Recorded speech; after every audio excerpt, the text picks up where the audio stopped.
Alright guys, so we are back. We are back for another Should You Guys Summon. So I think a lot of people are definitely, anticipating for this one to see, kind of hear what I gotta ramble about this time around, kind of my hot take on it. So I'm just gonna outright give you guys two options for this unit. Option one, you pull that one copy, via like your ticket, via like your hard-earned diamonds or whatever. You pull that one singular copy and you get out of here. You don't even go to pilot. I would personally say you don't need the pilot, and that's it. You don't turn back and go summon again in this banner, because one copy is pretty much all you need. The main thing you're looking for in this unit is the transcendent skill. Obviously, with raising the potential unleash, you are getting EX skill percentage better, but that's pretty much it. The heart of the unit is definitely coming from the transcendent skill, and that's that. So that's your option one. Your option two is you completely skip this banner. You wait 2 months and kind of grants it 3 months. Wait until they drop this unit back into the standing pool, and then at that point in time, you try your luck to see if you guys can pull it. The reason being, I say the second option being a more hot take to a lot of people, because I obviously have hyped up this unit. I have been trying on JP how powerful it is, but on JP it's powerful. For global, for whatever reason, it was relatively weak. In some scenario, I feel like the Ez8 was actually a burden on a team. So I don't know. Like I have here a lot of discussion saying that global was still based on the old damage formulation calculation or whatever. I don't know the back end to the game all that well, even though I play this game for a really long time. But from what I try out, it was just not impressive. So how could I tell you guys to go for this unit when supposedly is really high, but in practice or whatever, this unit is not that good. Obviously I have not leveled this unit up to transcendent skill 5 yet, but like I said again, on JP, when I tried out, it was pretty much a stock. I didn't have transcendent skill. I didn't have this unit at potential 5. It was performing really well. You guys have probably seen some videos of me trying out with 3 different, Bombardier unit. You guys probably have seen me try it out with and without, and you guys saw the result. I'm not out here making things up. I'm not out here trying to lie to you guys or whatever, but I feel like, for global, just for whatever reason, is just not that good. All right, so yeah, that's kind of unfortunate. And then the other thing I do want to kind of point out is the transcendent skill.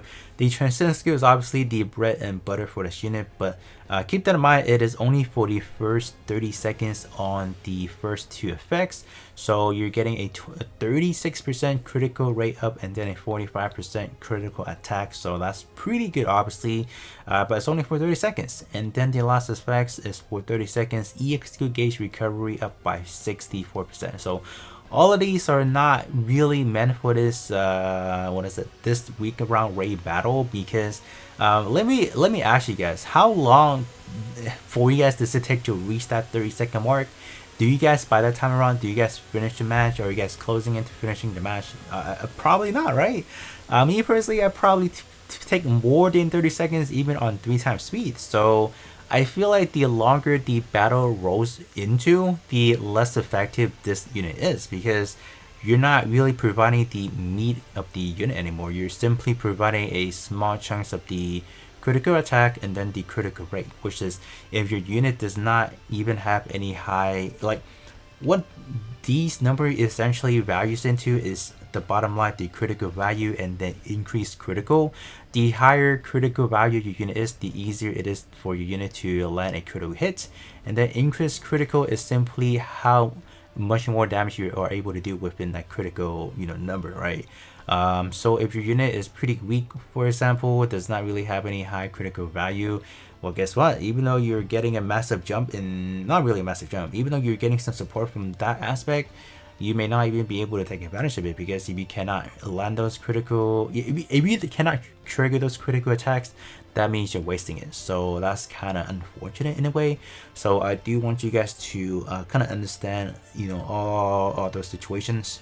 And then secondly, this unit is meant to run alongside Bombardier unit. So if Gundam is the only unit that you guys are using, I feel like the overall advantage of you using this unit kind of lessened, because you're not really taking full advantage of it. So in more or less, you're not utilizing its full capacity. So why summon on this unit right now when you cannot even take advantage of it? So that's why I say wait 2 months, 3 months or whatever. Eventually they add this unit back, and then by that time around, maybe we will just have some more better bombardment unit to kind of play around with. So at that point in time, easy A value will be a little bit higher because it has more unit to pair it up with. That's kind of how I feel about that. So two options for Shiro, or not Shiro, for the easy A. In terms of Shiro, I feel like it's a no-go at all because in terms of effects that it's providing, I know it's good. I know the one that has the support when what is it? Mobile suit category is support when battle against increased EX recovery by 18%. That is a permanent skill right there. Alright, that's a permanent effects. Unlike the transcendent skill, it's a 1 minute thing. The reason why I say don't go for Shiro at the moment because we have a lot of replacement, not as good. I would not say that is a really good option. It doesn't have the EX gauge recovery, but it's a saving diamond method. All right, because eventually we're just gonna get a lot of these better support type character, and this unit or this pilot right now probably will not be on that roster of still good to use. On JP, I don't have this version of Shiro. I have the other version that is currently out in game already. I'm simply using a different pilot that is providing more. It actually covering more in terms of the skill. It has more effects, so why would I want to use a character right now that will eventually get phased out in a way? And at the moment we do have different options that you guys can probably utilize that will maybe make the easy a little bit better. Like in terms of the survivability, we have the origin armor that is providing evasion 17%. That is a free to play, so that one can eventually allow you to cheese in some evasion so you can potentially avoid dying. And then we also do have the other version of Shiro that is actually pretty good as well. They are obviously a little bit more into the skill that may or may not matter, but it's still a good option. You guys can use Uso Aaron, that is also a good pilot as well, and there's probably some other one that I'm not thinking of at the moment.